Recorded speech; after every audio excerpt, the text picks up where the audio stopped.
राम राम।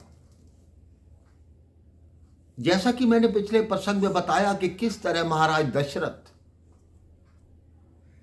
कैकेयी के महल में आते हैं। मेरे भाई बहन, जब राजा दशरथ काम में, कैकेयी क्रोध में और मंथरा लोभ में हो, वहां राम राज्य की स्थापना भला कैसे हो सकती है। राजा दशरथ ने माता कैकेयी को छुआ तो माता कैकेयी ने धक्का मारा। महाराज दशरथ को इसमें भी कैकेयी का काम कौतुक दिखाई दिया। राजा इतने आसक्त हैं कि इस आयु में भी हे मृगनयनी, हे पिक बहनी ऐसे करके संबोधन करते हैं। आप बताएं, जिसके 4 पुत्र हों, 4 बहुएं हों, फिर भी वो अपनी धर्मपत्नी से ऐसे बात करते हैं, क्योंकि राजा दशरथ आसक्त हैं। राजा दशरथ कहते हैं, क्या हुआ है तुमको? किसने तुम्हें कुछ कहा है? तुम नहीं जानती, तुम कहो तो हम इस संसार को पलट सकते हैं, सब कुछ तुम्हारे चरणों में लाकर रख सकते हैं। जहां तक सूर्य का चक्र चलता है, सब कुछ मेरे अधिकार में है। इतने बड़े साम्राज्य से जो भी वस्तु मांगना चाहती हो मांग लो, हम तुरंत देंगे। कैकेयी कहती है, देंगे देंगे तो सदा कहते हैं, कभी कुछ दिया भी है?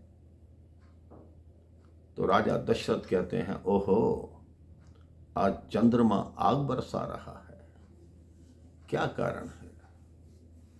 क्यों इतनी रुष्ट हो? आज हसरत छा रही है, क्यों दरो दीवार पर खाक उड़ती जा रही है रानी तेरे श्रृंगार पर। कैकेयी देख रही है कि महाराज दशरथ धीरे धीरे नम पड़ते जा रहे हैं। वो इसी समय की प्रतीक्षा कर रही थी मेरे भाई बहन, कि दशरथ जी को किस तरह अपनी मुट्ठी में लाया जाए। उसको ज्ञात था, मैं एकदम वरदान की बात और राम के वनवास की बात नहीं कर सकती। उन्होंने कहा, आप देने की बात करते हैं, आपने अभी तक मेरे 2 वचन पूरे नहीं किए। राजा दशरथ कहते हैं, कौन से वचन पूरे नहीं किए?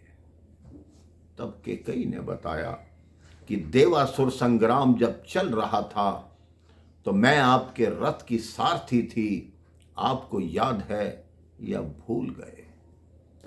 महाराज दशरथ ने कहा, मुझे याद है, तुमने रथ चलाया था, बड़ी वीरता दिखाई थी, मेरे रथ के पहिए की धुरी निकल गई थी, तुमने अपनी उंगली फंसाकर मेरे प्राण बचाए थे, मेरी सेवा की थी।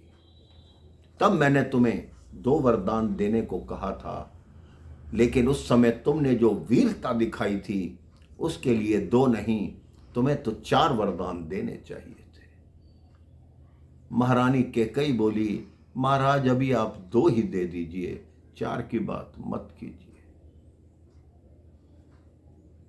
तो महाराज दशरथ ने कहा, बोलो क्या चाहती हो? उन्होंने कहा, तुम जो मांगोगी हम तुरंत देंगे, हम तुम्हारे सिर की शपथ लेते हैं। कैकेयी ने कहा, मुझसे प्यारा इस संसार में कोई और भी होगा। महाराज दशरथ बोले, हाँ, राम। तो कैकेयी बोली, प्यार अगर सच्चा है तो प्यारी के सम्मुख मुंह खोलो। हे महाराज, पहले आप सच्चे हो रघुवंशी तो सौगंध राम की खा जाओ। इन मीठी मीठी बातों से राजा ना मुझको बहकाओ। दशरथ जी ने कहा, ठीक है, हम अभी राम की सौगंध लेंगे, लेकिन उससे पहले हमें अपनी वही प्रेम वाली छवि दिखाओ। इस कोप भवन से बाहर आओ, ऐसी छवि दिखाना जैसी दशा चंद्र को देखकर चातक की होती है, हमारी वैसी दशा हो जाए। इसके बाद क्या हुआ, वो वरदान कैसे मांगे गए, मैं आपको अगले प्रसंग में बताता हूँ।